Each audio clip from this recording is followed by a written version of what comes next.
Hello guys, ரொம்ப நாள் கழித்து நான் ஒரு ரெசிபி வீடியோ தான் எடுத்துன்னு வந்திருக்கேன். மீன் குழம்பு, அதுவும் திருநெல்வேலி ஸ்டைலில் தான் நான் ஃபஸ்ட் டைம் ட்ரை பண்ணியிருந்தேன். ஃபஸ்ட் டைம் ட்ரை பண்ணதுக்கே நல்ல ஒரு சூப்பரான ரெசிபி தான் அதுன்னு சொல்லலாம்.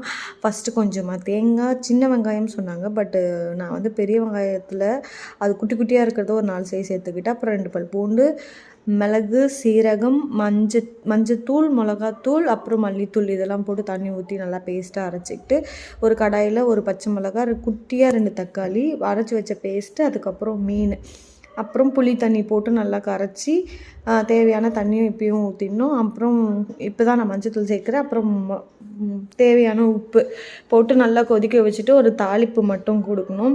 தேங்காய் எண்ணெயில் பண்ண சொன்னாங்க. நான் நார்மல் எண்ணெயில் தான் பண்ணேன். எண்ணெய், கடுகு, வெந்தயம், அப்புறம் கருவேப்பிலை போட்டு நான் சூடான சாப்பாட்டுக்கு சாப்பிட்டேன். ரொம்ப டேஸ்ட்டாக இருந்துச்சு. வெறும் 2 பேருக்கு தான் நான் இதை ட்ரை பண்ணேன். ஏன்னா நல்லா இல்லைன்னா வேஸ்ட் ஆகிடும்னு